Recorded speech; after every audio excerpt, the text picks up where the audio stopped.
Welcome in. It's Tuesday, June 17th, 2025. Mini jerseys. That's the topic of the day. You can help yourself to some mini jerseys today in the Pine Tree Dairy sale, and we're going to explore what a mini jersey is with Brad Barham. I'm Melissa Hart with what's on the agenda, the headlines of Dairy Agenda Today. You can listen to this on Spotify or on Apple Podcasts or on our Dairy Agenda Today YouTube channel. Like I said, the Embryo Opportunity at Pine Tree Dairy sale will end today. The catalog is online. It's all online bidding. Check it out in that featured sales list on the right side of the homepage or click on their banner ad. Selling are Genomic free agent females, type embryos, red and white embryos, brown Swiss embryos, and mini jerseys. And we talked yesterday with Brad Barham of Redland Ag about these mini jerseys. That wasn't the reason I called him. The reason I called him was to talk about the Genomic offering at the Keightley Core sale, which we will get to. But right now, if you're wondering about mini jerseys, I've got the answer. I'll be honest, my family, I live in Anderson, South Carolina, and my wife and her brother and her father operate Milky Way Farm, where we bottle and sell 100% of our own milk and sell straight to the public. And as such, we work with a lot of the public. There's lots of, I would call it homesteaders that either purchase our milk or want cows. And there's a lot of mini jerseys in that realm. A lot of people don't want to deal with a big Holstein cow, I'll be honest with you, as far as if you're out grazing, you're doing that on the home front. So some of them don't even want a normal size jersey. So I did not see that the Steiner family is selling a mini jersey. I'm not surprised. They are incredibly adaptable family. They do all kinds of things, and that is fun. I need to give them a hard time on that, but hopefully it goes well. That's Brad Barham of Redland Ag. So if you want to get in on the mini jerseys, your opportunity is today, the Embryo Opportunity Sale at Pine Tree Dairy. It ends today at 3 p.m. Online bidding is where all the action is. Click on that link in the featured sales list or their banner ad for details. Now, let's talk about the dreaming of Triple Crowns at Keightley Core. There is a full podcast available on the homepage, Spotify, Apple Podcasts, and on our Dairy Agenda Today YouTube channel with Brady Core and Ultimate Core. They're telling us all about the sale offering at their sale on June 28th. It's a Saturday night in Salvisa, Kentucky at Keightley Core. But what they didn't tell us was more about the Genomic lots. So again, we talked to Brad Barham of Redland Ag about the Genomic lots. And here is what he had to say as he outlined all of the Genomic lots.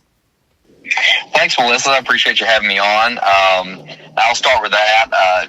Alta May and Brady, they are tremendous cow people, obviously, as the world knows. And but genomics are not their language, and I appreciate them giving me a call and saying, "Hey, we do want to be, including of those in our sale. Can you help me with it?" And I said, "Well, be happy to do so." And there's not a ton of lots, but what we do have in small numbers are really, really good. I think we have a nice, diverse lineup of offerings, and I'll just go right through those. They're kind of at the back of the catalog. Most sales, as you guys know, they kind of separate out genomic versus, I would say, type or pedigree type animals. And so they're kind of at the back of the catalog, starting at lot 70.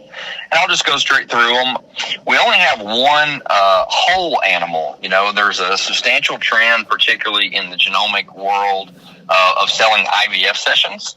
And the beauty of that is it honestly allows the purchaser to have access on maybe a mating or two that they really, really like, but it also allows the seller to not give up the whole value of the animal or to sell the whole animal. So in the IVF world, you can IVF every 2 weeks on a virgin heifer or even a pregnant animal. So you could really, really get a lot of options for offspring. And a lot of these producers that own them, they like to be able to retain that ownership too and continue to grow what they're doing with their genetics in their own herd. So we have one, and we'll be lot 70.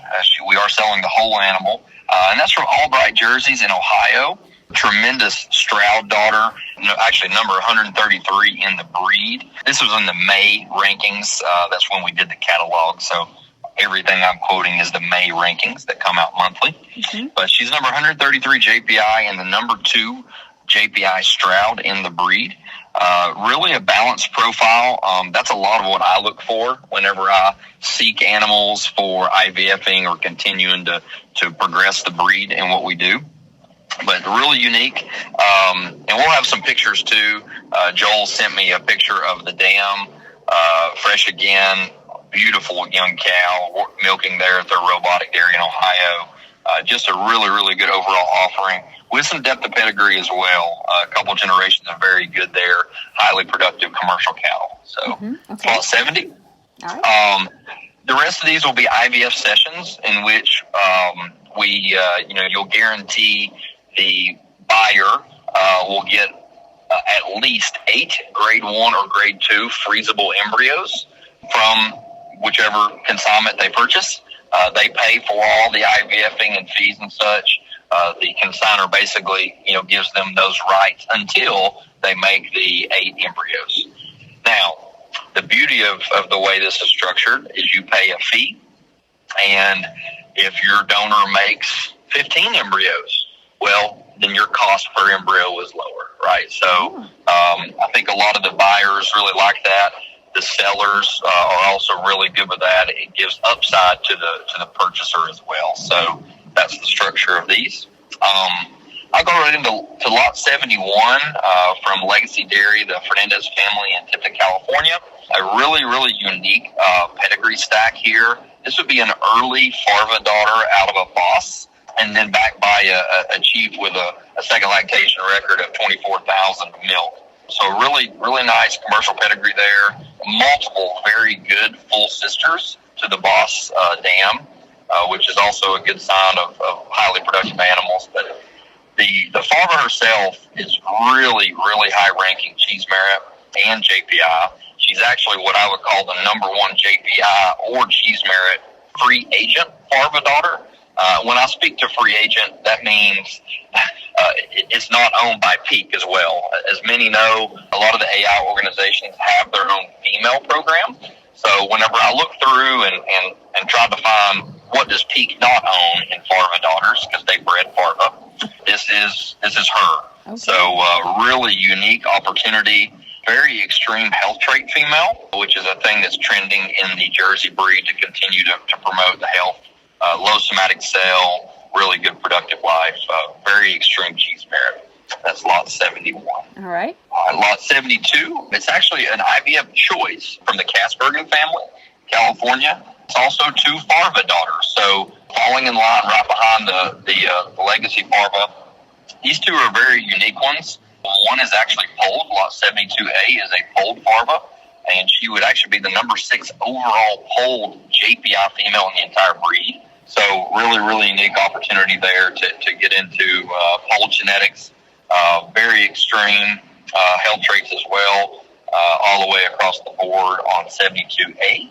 And 72B is also a Farva daughter out of a Kiss and then a Jiggy. So a very unique sire stack there that would not be highly prevalent in AI. So whichever purchaser would choose to work this one, they have a chance to make some unique offspring from a sire stack standpoint.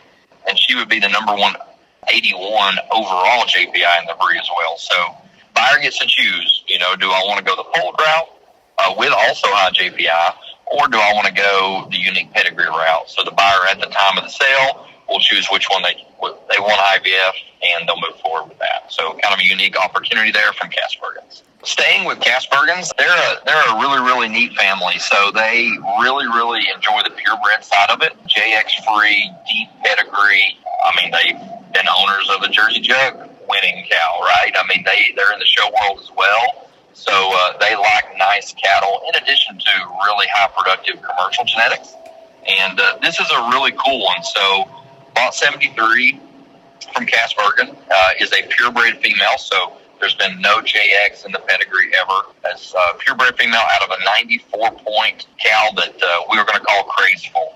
So 94 points, Grand Dam 93, Great Grand Dam 91, and then a 92-point Sooner back behind that. So really, really deep, highly productive pedigree. And the female herself is the number 7 JPI purebred homozygous polled female. So that's one of the most neat things about Crazeful is she herself is polled. Kasbergen's really invested heavily into her to make more purebred polled offspring. So This heifer herself, we're selling an IVF session on her, and she's actually the number one JPI purebred total female in the breed, in addition to being homozygous polled. So world of opportunity there for the purebred market that likes really good pedigrees with scores and production. This one really combines it all. I'm very excited about that one. And as a side note, I also told the Casburgers I would quit helping them if they sold the whole animal. So I like that one that much. So I've got a fun email to prove that one if nobody believes me. So they laughed and we moved on and they sold an IVF session. So life is good. So, Good. That's Brad Barham of Redland Ag, and you can find more details and the online catalog when you click on the link in the featured sales list or in their banner ad. The Dreaming of Triple Crowns at Keightley Core, June 28th at the farm in Sylvissa, Kentucky. But before all that happens, it's the Summer Spectacular at Carter's Corner in Greenville, Illinois. That's going to be during the Holstein Convention. They will be touring Carter's Farm on Monday, the 23rd, and then you can go back and be a part of the sale on Tuesday, the 24th. It's an evening sale. It's a video sale, and the cattle will be there. They just won't be going through the ring. That's the Summer Spectacular at Carter's Corner on June 24th, 1 week from today. Penn State creates edible nanofibers from milk protein. And why do we need those? You can find out in the newsfeed on the homepage. We're still talking about the New York dairy farm expansion limits, and Senator Mark Walczyk said he's opposed to it. He argues that this restriction would create unnecessary barriers that prevent farmers from growing their businesses and ultimately harming local communities. Find out what else the senator had to say in the newsfeed on the homepage. The I-29 Moo University webinar is going to be held on June 19th. That's Thursday. It's from 12 to 1 Central Time, and it's focusing on the economics of beef and dairy crosses and Holstein feedlot steers with Melanie Concepcion from Michigan State University. There is a link on how you can be a part of this webinar in the newsfeed on the homepage. And again, it's this Thursday from 12 to 1 Central Time. The DAT People's Choice question of the week. It's all about screwworm. Are you aware about the dangers of screwworm and how it might spread to your dairy? That's the DAT People's Choice question of the week. It's a big topic of discussion, especially in the southern states. We want to know, are you worried about it? That's the question of the week. Check it out and chime in. Now, let's check out some market news in Class 3 trade at the Chicago Mercantile Exchange according to Bar Chart. June Class 3 milk was down 3 cents at $18.72. July was down 17 cents at $17.96. August was down 19 cents at $18.59. September was down 8 cents at $19.01. October was down 6 cents at $19.10. Cash cheese blocks were down 5 3/4 at $1.78. Barrels were down 4 1/2 cents at $1.79. Butter was down 2 1/4 at $2.59 1/4, and grade A non-fat dry milk was up 1/4 cent at $1.27. Cash corn was down 10 cents at $4.56. Cash soybeans were unchanged at $10.46, and cash soybean meal was down 10 cents at $2.89.50. Last week, we were at the Indiana State Holstein and Jerseys and Red and White show. This weekend, we will be in Liberty, Kentucky for the Kentucky State shows. We want to thank those show coverage sponsors for making that possible. Windy Hollow Show Cattle, Kentucky Ayrshire Club, Stellar Genetics, the Clark Family Farm, Lazy J Farm, Fairdale Farm, Kinslow Dairy, Buck Meadow Farms, Rocky Run Farm, and the Braxton Company. They're the ones responsible for our show coverage of the Holsteins, Brown Swiss, and Ayrshire shows this weekend in Liberty, Kentucky. Keep your eyes peeled on the newsfeed on the homepage for all of the action on Saturday. July 2nd will be your chance to get in on the International Intrigue in Chibance, Illinois at Butler View. That catalog is online. Online bidding is available. It's going to be a big time at Butler View. Check out those details in the link in the featured sales list or their banner ad. Another big time will be had in South Burlington, Vermont when the Ayrshire breeders meet to celebrate 150 years. It's the Grand National Ayrshire Sale on July 5th. That catalog will be coming soon. Online bidding is available.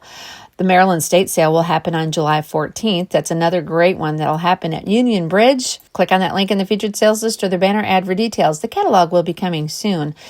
and a little ways out there, but will be coming faster than we think. It's the Bright Futures 14 Elite Embryo Auction, and it's the Cooter Creek Cattle Edition. That happens on August 2nd. Gelota Farms Registered Holsteins Dispersal will happen on October 11th. Keep your eyes peeled on that featured sales list on the right side of the homepage for all of the action. And we don't want to forget the National Brown Swiss Convention Sale, when the best in brown come to town at Lebanon, Pennsylvania. June 26th is the date for these exciting opportunities in the Brown Swiss breed. Check them out in the feature ads at the top of the page. Now in the Just for Fun department, today is Eat Your Vegetables Day. I thought that was yesterday. It's also Bunker Hill Day, World Croc Day, National Mascot Day, National Accounts Payable Day, Icelandic National Day, and the food for today is National Cherry Tart Day. I like that. We've got another good one today, way better than yesterday. National Apple Strudel Day. Yum. That's what's happening on this Tuesday, June 17th, 2025. This is Melissa Hart with What's on the Agenda, the headlines of Dairy Agenda Today. You can listen to this on Spotify or on Apple Podcasts or on our Dairy Agenda Today YouTube channel. I hope you have a great day. We'll see you next time.